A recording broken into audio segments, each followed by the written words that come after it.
I'm Scott, and this is episode 2 of What Makes This Map Great. This series is all about taking a deep dive into some classic games that hold a special place in my gaming heart. We're going to explore their amazing level design and art, combat encounters, as well as uncover their hidden secrets and see just how much they've influenced the gaming world. Since we covered Quake's E1M2, the Slipgate complex, in our first episode, which, by the way, you should totally watch after this video, it's only natural that we talk about its ominous follow-up that takes everything from the Slipgate complex and cranks it up to an 11. And that map is E1M2, Castle of the Damned.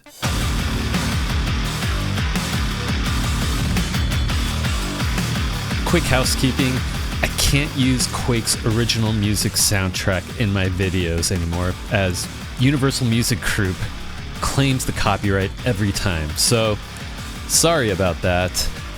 Such an epic soundtrack, and it's unfortunate that we can't really use it freely here on YouTube. If it helps set the mood, I highly recommend searching on your platform of choice for music. Search for Quake Damnation. It's made by 9 Inch Nails. It really sets the mood for this map. Instead, we're going to rely on Marky Music's Quake-inspired song tracks. He's a legend in the Quake community, not just for his music, but he is actually also an amazing mapper in the Quake mapping community. I'll provide links in the description section if you're interested in checking his stuff out. Anyhow, as usual, all sources used for this video will be linked down in the description below. Like, sub, do all the YouTube stuff. Let's get into it. Alright, so if John Romero gave us the Meltech themed bass in E1M2, a different creative mind was responsible for this medieval nightmare. E1M2 was designed by the talented Tim Willits, another key figure at id Software. It's awesome to see how two different designers approached this new 3D engine in Quake. And Willits' design is all about atmosphere and complex interconnected spaces. He definitely met the challenge placed by John Romero, making sure that maps created for Quake would not work in the Doom engine. This map immediately throws you into a totally different world. You are officially now in the Dimension of the Doom, the title for episode 1.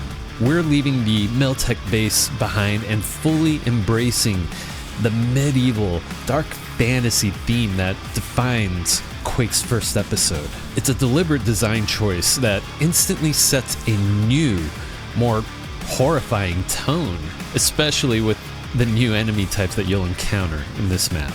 And speaking of design, E1M2 takes the concept of true verticality from the first level and makes it a core part of the experience. The map is built like a series of interconnected, multi-level courtyards, bridges, and twisting staircases. The castle itself acts as a central hub, and you are constantly moving above, below, and through different sections of it. The navigation feels more complex, more immersive. It's an interconnected web of chaos for a first-time player in this new 3D Quake. So, with all that said, let's take it from the top. Alright, so the moment we load into this map from the Slipgate complex, we are smacked in the face with some thick medieval vibes. The walls are made of stone bricks with dark rusted metal beams supporting the brick ceilings, with a wooden skylight, a purple sky with dark clouds revealed through it. There's also a wooden bridge going over some murky water. Torches light our way forward, telling us to approach this turning staircase. We aren't on Earth anymore. All jokes aside, though, there is some really nice 3D brushwork just in this room for us to enjoy, and there's more to come. We also get our first glimpse of one of Quake's dangerous monsters, the Ogre, as it casually walks up the stairs, all while dragging a chainsaw behind it. How the hell did an ogre get a chainsaw? Upon attacking it, we also realize it has a grenade launcher. Great. An ogre with a chainsaw and a grenade launcher. Depending how you approach this encounter, these stairs are specifically designed to keep you somewhat safe from the ogre's grenades. It's a clever design choice. I'd imagine it was deliberate by Tim to preview this new enemy type to the player in a relatively safe manner, so long as you don't let it get close to you. As a side note, the ogre demonstrates some cool physics with its grenades as they bounce around the environment. In particular, if you happen to catch these pineapples bouncing down the stairs, this was neat stuff back in 1996.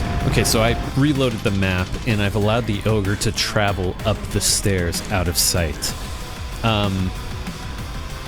Choosing not to engage, this combat encounter gets a little trickier up those stairs. So let's continue forward. We'll kill the grunt.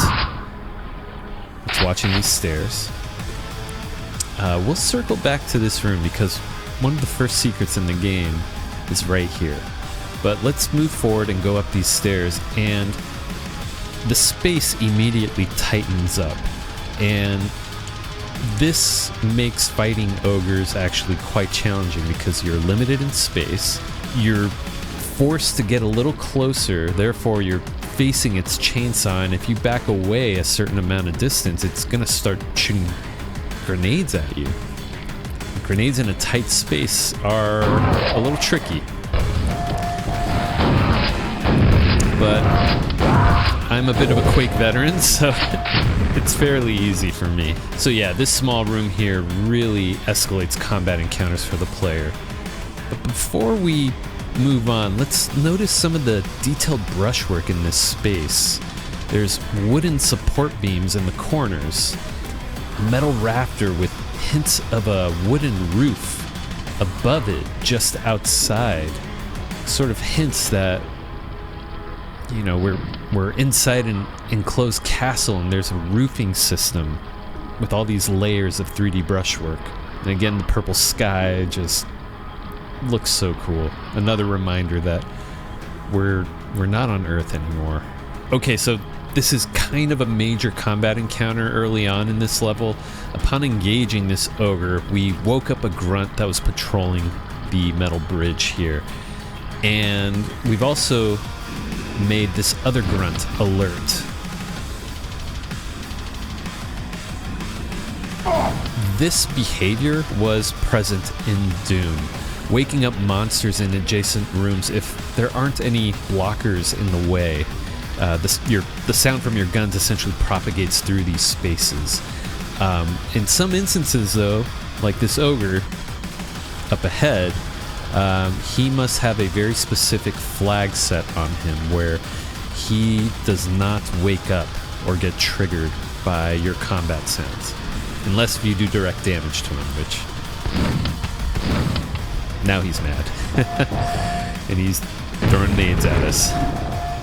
Okay, let's clear this room.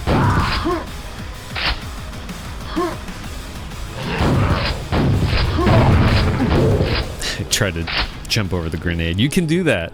I failed there. But anyhow, let's take a moment to just admire this room. This space is just beautifully designed.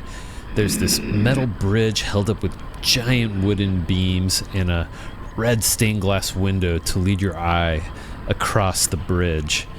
Even this high wooden ceiling is vaulted. To either side of it are additional platforms, both holding items of interest.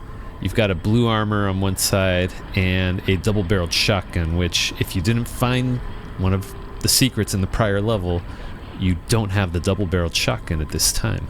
This is just inviting players to test their jumping skills.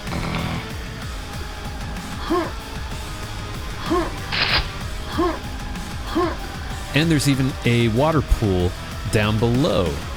And by the way, if you fall off the bridge during this combat encounter or you fail a jump, you are introduced to multiple pathways here, multiple options of exploration.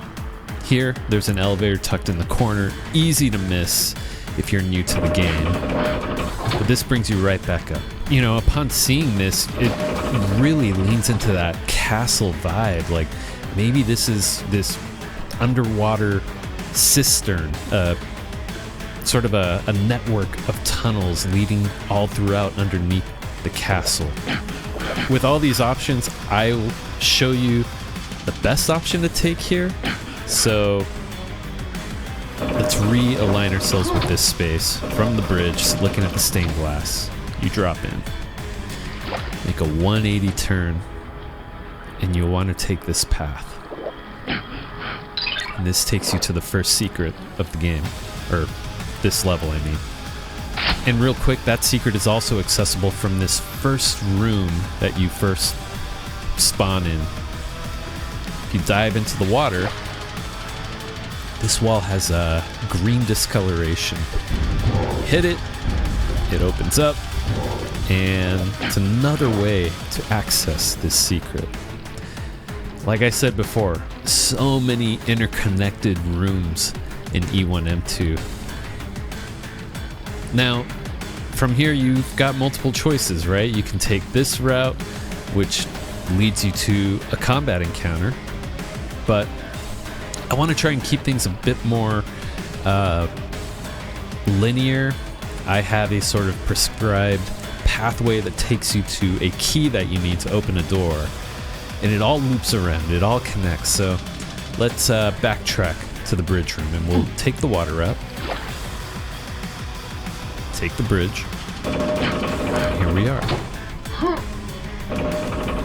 Yeah, so this room here has multiple purposes. It not only acts as a central hub for the entire level, but this first combat encounter is designed to not only introduce combat in more complex environments, but even introduce you to the Ogre multiple times. The grunts here serve as hit scanners that pelt you with shotgun blasts. Meanwhile, the Ogre is supporting them with dangerous grenades and even a close-range melee attack if the player isn't careful. You may also catch some infighting should these monsters damage each other. Again, lessons being taught to players early on if they are new to id Software games and for some reason never played Doom before. So from here, the player is given two choices. We can either go left or right.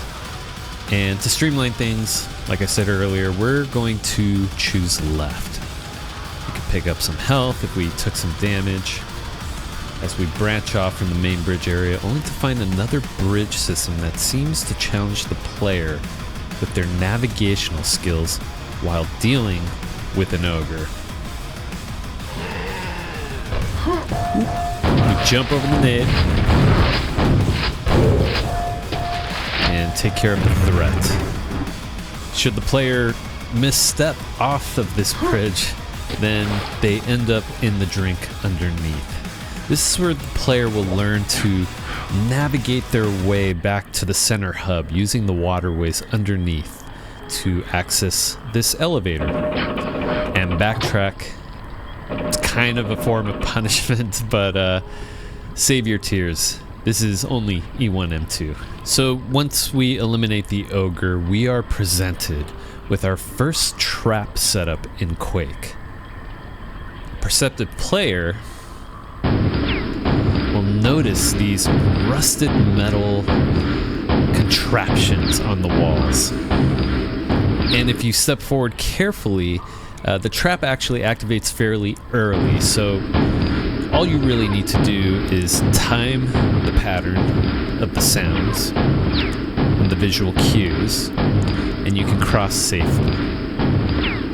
A well-timed jog past them will avoid getting shot up with nails. And up ahead, another ogre patrols. It's guarding the way, and there's also a yellow armor up on this metal platform. Let's deal with the Ogre. So yeah, as I was saying, there's this yellow armor that's flanked by 2 metal beams, and you want that as a player, but how do you get it, right? Well, let's deal with some grunts.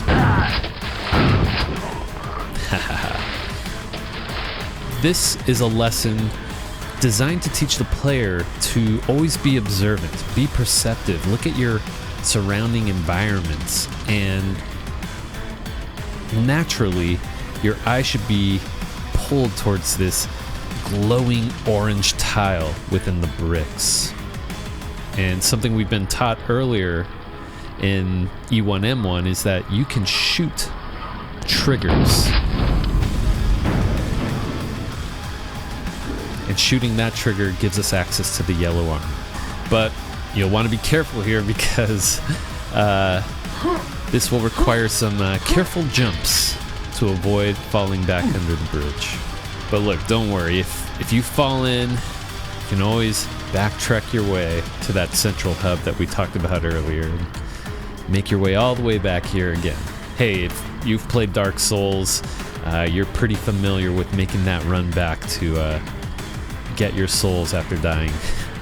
And look, I'll even demo it here. Should you fall, it's actually not that bad.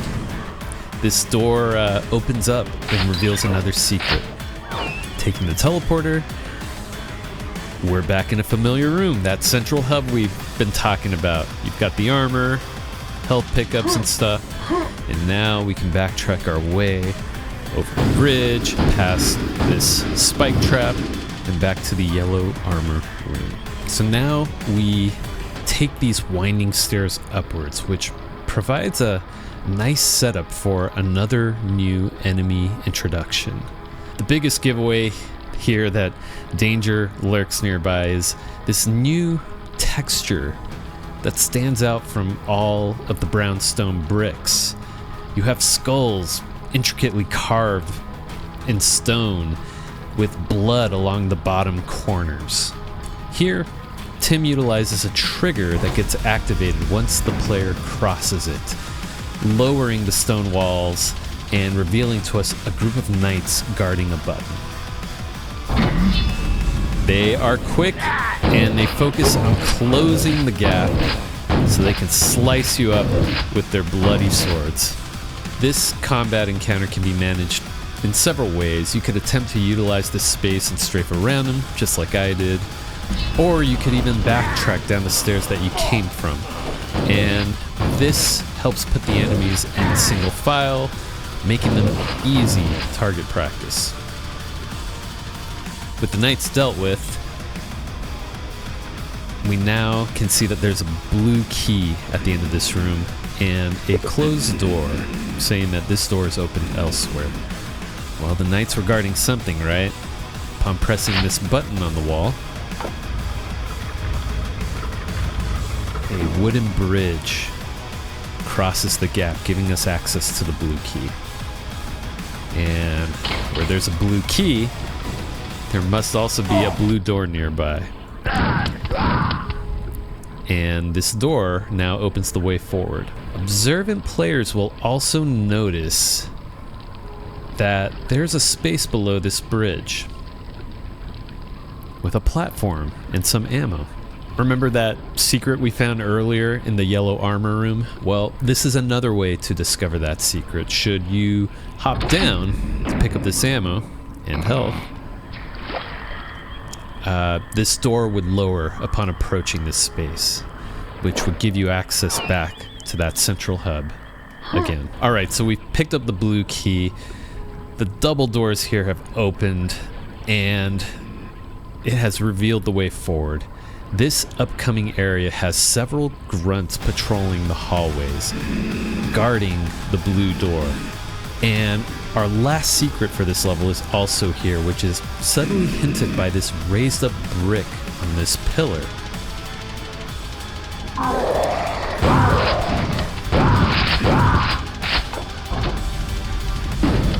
Oh, it's the quad damage. Let's put this to good use.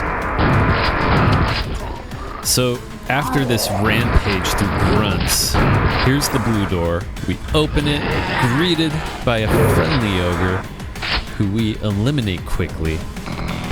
And we finish off this last ogre. And Tim has one more encounter up his sleeve, which just so happens to be a new enemy for the player in this room.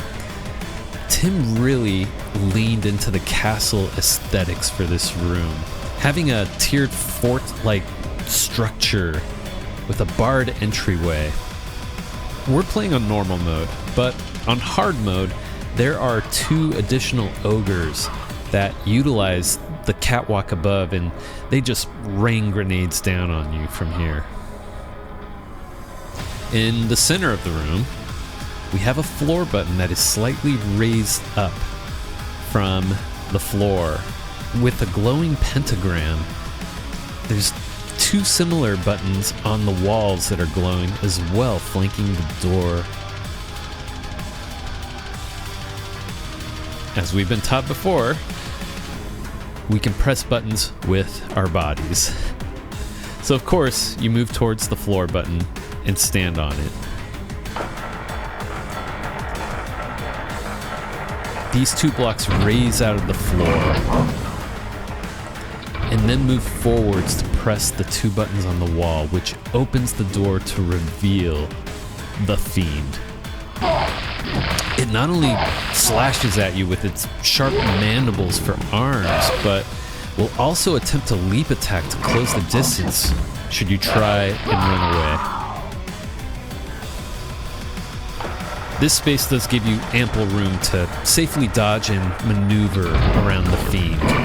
And you've also got these teleporters on the sides that give you access to this catwalk above and makes this encounter ridiculously easy, so long as you can target the Fiend.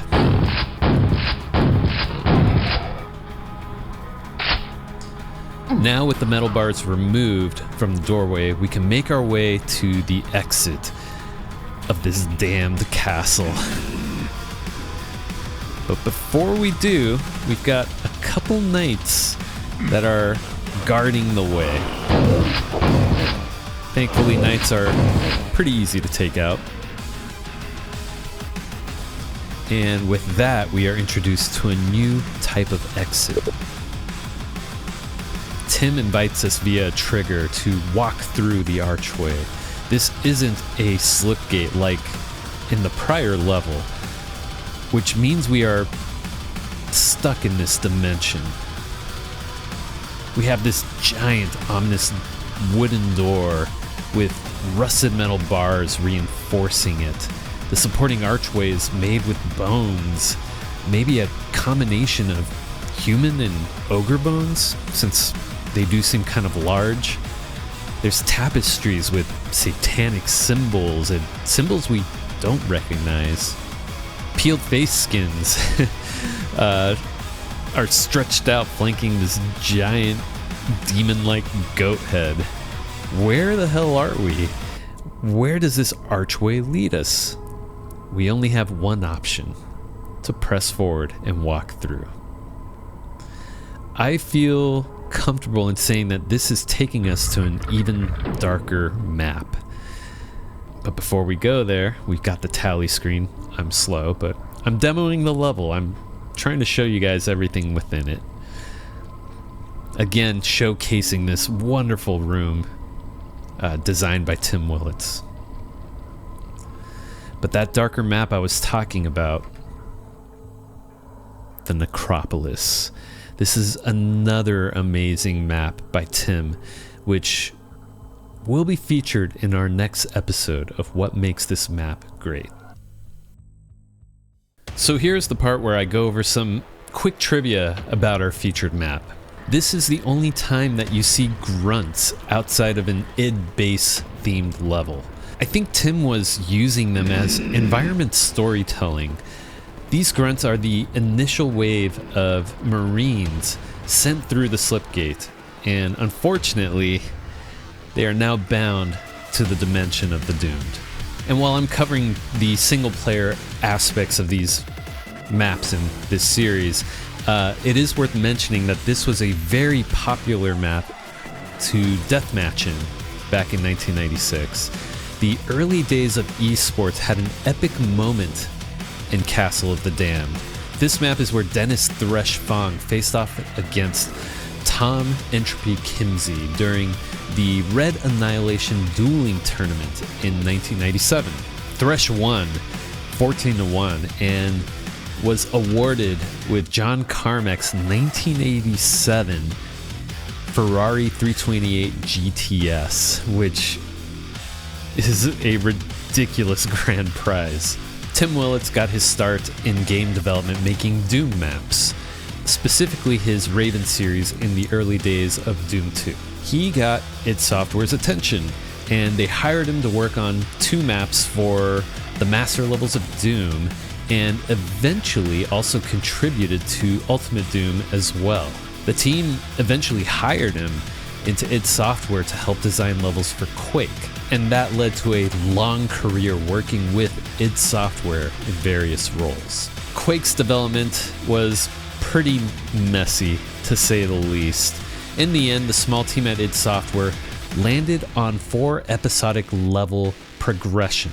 Each episode essentially featured the work of mostly one designer, and Tim Willits owned most of episode 1. Let's wrap this up. What makes E1M2 a great map? Well, the way E1M2 is crafted, showcasing the capabilities of id Tech 2 in being able to create layered and interconnected spaces. It provides so many more opportunities to explore a fully 3D environment, all while showcasing an amazingly medieval themed castle in first person. Additionally, E1M2 is a masterclass in varied combat design. You're introduced to new enemy types in this Castle of the Damned. As a result, the encounters here feel more dynamic. This is not just limited to how you engage these new enemies. You're getting ambushed from above. Enemies are patrolling a central open area, and you're funneled into tight corridors where those new enemies can be especially deadly. It's all about forcing the player to adapt and think on their feet. E1M2 is a perfect follow-up to the first level of this episode. It shows off more of what the Quake engine can do, introduces new challenges, and truly solidifies the game's thick and iconic atmosphere. It's an amazing piece of level design that still influences games today. What was your first reaction the first time that you arrived at E1M2? What other maps do you think deserve the what makes this map great treatment? I've got my personal list, like I said earlier. Next one's going to be about the Necropolis E1M3, but please let me know in the comments below. If you enjoyed this video, hit that like button, share it with friends, and subscribe for more great gaming content. And if you're looking for more, check out this recommended video right here. Thanks for watching. I'll catch you in the next one.